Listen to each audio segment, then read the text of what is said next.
Hey everyone, I'm Marty Berman, and this is the MarTech Memo podcast, where we break down AI, RevOps, and MarTech and how they're reshaping the frontline execution. My guest built a company on one big idea. The middle market deserves enterprise level firepower without the enterprise budget. A case you just made in advertising week. He's also one of the genuinely good ones, a Denver 40 under 40. We'll talk AI media planning 1 minute and tell you where to eat on Colfax the next. Brock Berry, founder and CEO of AdCellerant. Let's get into it. Thanks so much for joining us today, Brock. Thank you, Marty. It's nice to be here. We appreciate being involved with this today. Absolutely. Awesome. Thanks so much. What would you say, given your background, is the through line from your early newspaper, local media days to building AdCellerant? Like, what did you see that everyone else missed? What I saw is pretty simple. I worked predominantly, almost exclusively with small business owners, and Okay. for every small business owner, when I was working in newspaper and local media, every dollar that they spent was perhaps like the most important money they had. I remember Right. running an ad for a small business owner. He had a furniture store, and it costs like $30,000 a week to run his full page ad. And then I would go in and see him. He'd be like, if it didn't work, he'd say, I could have bought a truck with the same amount of money that I bought this ad for. Yeah. And the point of that is like they saw every dollar they spent very differently than I think the Fortune 500 companies see those Absolutely. spent. That's money they could have spent on something else. Hmm. So when we started our company, the thought was, this is almost more important to them. It's almost more important to them to have the access to the most advanced tools, technology, resources that their bigger box competitors have. So, our goal was, these folks need our help probably more than anybody. And frankly, most people are leaving them behind. They're not interested in trying to solve that problem because, I remember when we first started, people said, "Hey, this is like a death by a thousand cuts. This is probably not really where you guys want to start." And I was like, "Nope, this is our space. This is our customer. They need us more than anybody." Yeah, I agree with you. By the way, I worked for my school newspaper in college and sold that newspaper for the We school know. newspaper in college. So I definitely get it. And it is. I feel like the small business owner at the local level really gets left behind from a tech standpoint. They're always sort of the last to be able to take advantage of the new technology that's happening within the space. So I think it's a great market to go after. And you've scaled AdCellerant from 200K to 100 million plus at a 54% KGR. What's the one bet that bent that curve? Investment in tools and technology. We when we first started the company, we didn't have we bootstrapped the business. I think different, maybe not different than most entrepreneurs. I feel like when we read Inc. magazine and stuff like that, we think, oh my gosh, like all you got to do is have a great idea and somebody will give you a bunch of money and then you'll scale your idea. 99.9% of companies start with essentially nothing. And if they're lucky and they do well, they can scale up and build a real business. And that was our story. So when we first started, we bet on people, time, and just process to build our business. But that death by a thousand cuts was definitely going to be a problem. And as we got ramped up, we realized that investing in tools and technology that allowed us to scale our business, but also scale the concept for the customer was an absolute critical investment. So the way that we kind of bent that growth curve was by investing in our platform. It's called UI.marketing. And really what it does is it essentially automates, particularly now with the advent of AI, but it automates a huge part of the human process, both in media planning, order execution, reporting, bringing everything together into one environment, which, once we built the platform, it allowed us to invest more in things like sales, marketing, customer service. So we were able to be efficient in lots of parts, lots of areas within the business and make investments that allowed us to maintain the growth curve. Because obviously, the bigger you get, the harder that 54% is to maintain. Yeah, Yeah, absolutely.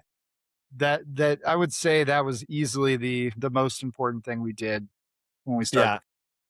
Yeah. And I'm kind of curious just along entrepreneur myself, like, so having those first customers though, and constantly reinvesting in the product and making that product bet first, right? That was probably because once you get it right for them, then it just starts to scale because you're refining it with each new customer you bring on. So Yeah, I think this is not a new thing, and nor is it original, but we always say the human process precedes the technical solution. So as we developed those human processes, it made it much easier to design the right technical solution. Yeah.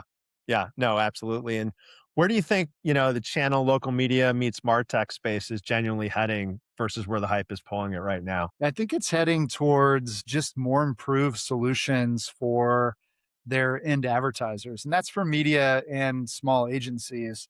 What's great about, what's the advertising ecosystem today is that the tools and the things that they have access to have become like extremely democratized. So there's a ton of opportunity for them to incorporate these new things into a singular solution for their customers, bringing better planning, better strategy, better execution, better optimization at scale to their small business customers. So I think like for these companies, it's kind of leveling the playing field between them and a lot of the bigger competitors they've had in the past. Yeah, that's great. I mean, I think that, again, I think that, SMB, the local media folks are always like, again, they're sort of at the tail end of it. And people try to figure it out, but I don't think there's been always a huge investment or focus in that space. And that's actually a great point. It's like kind of democratizing the entire go-to-market motion for them in terms of, advertising and media and how that all plays together for them in a much more organized, structured way. Whereas they were doing it much more, to your point, legacy, like, just manually doing that kind of work.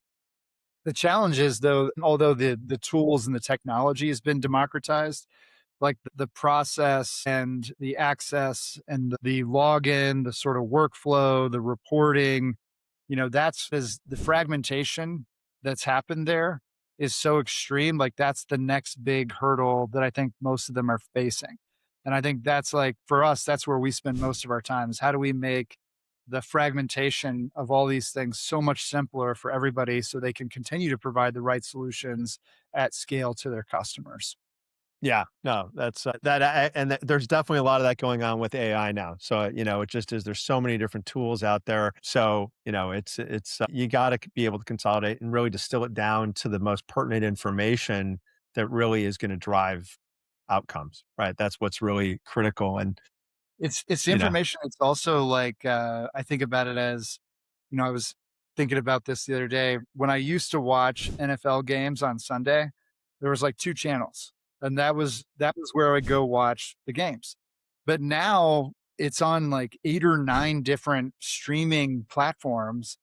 So for you're that media company and you're trying to provide like a live sports, audience, if you will, they used to yeah, sell one program essentially. right. Now they sell 8 or 9 different platforms to get the same programming, the same audience.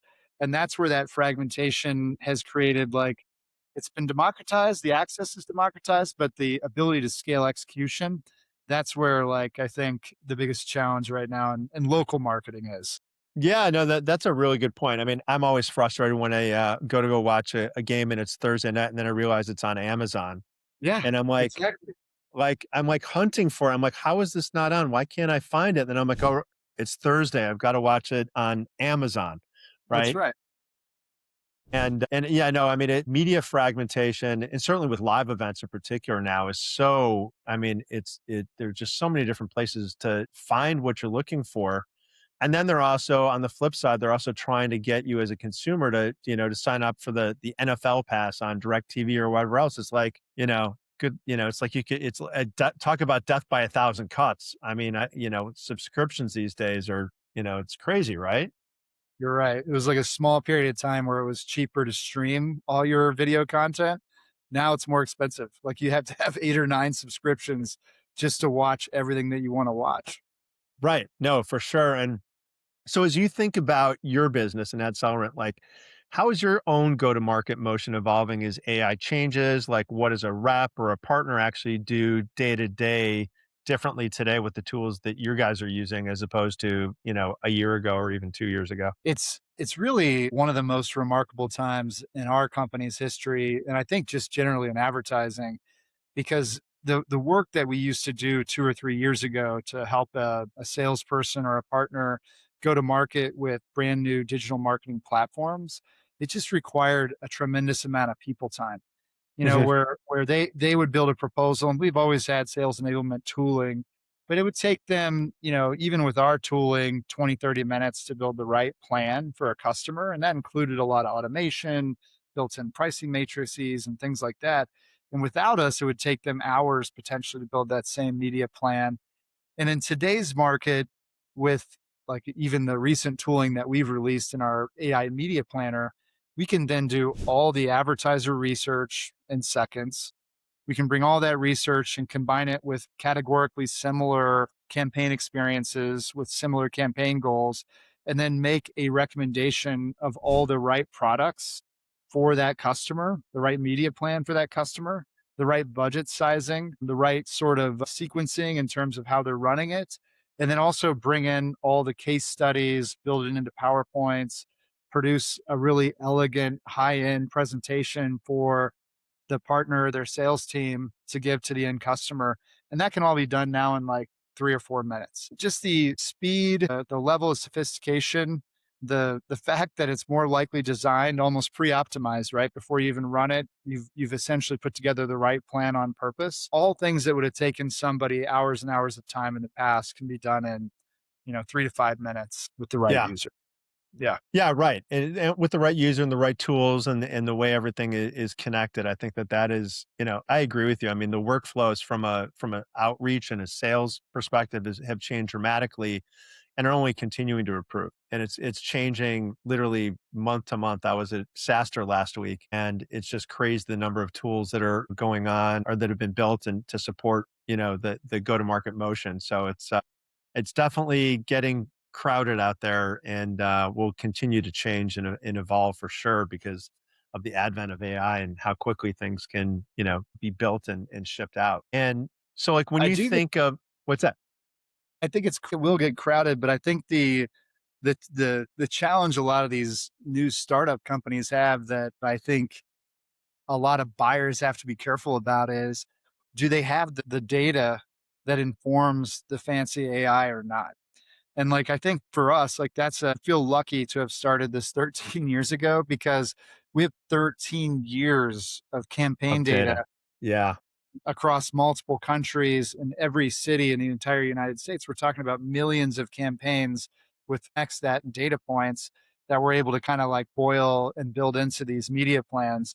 So you're right. I think the competition, the barrier to create a competitor is really low today, but the barrier to create the right product is really high because it takes data, and data is tremendously hard to get and and very valuable.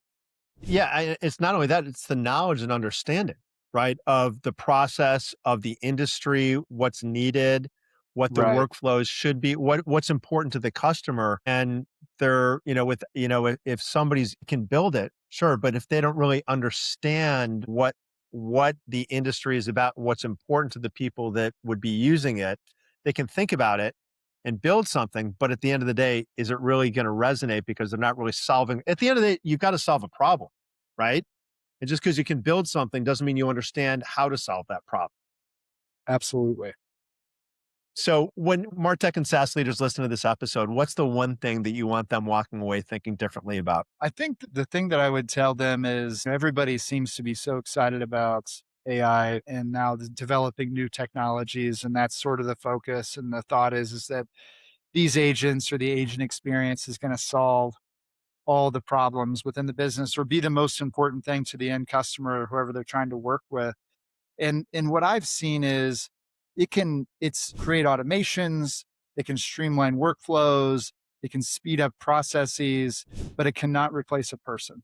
So I think as we are all in this industry continuing to try to catch up with what's happening in this modern space, like we cannot leave the people behind. Like we still see like the human portion of every relationship that we have with every customer that we touch being the most important portion of the relationship. We create the strategy. We still can judge and oversee whether or not these things are right on or on point or going to solve the advertiser's problems. People still have to be a part of the process or the solution that you're putting in place. That would be the main thing I tell people to take away from this today. That's awesome. Well, listen, Brock, it's been a pleasure. Thank you so much for joining today, and have a great holiday weekend. Marty, thank you so much for having me. I really appreciate it. Absolutely.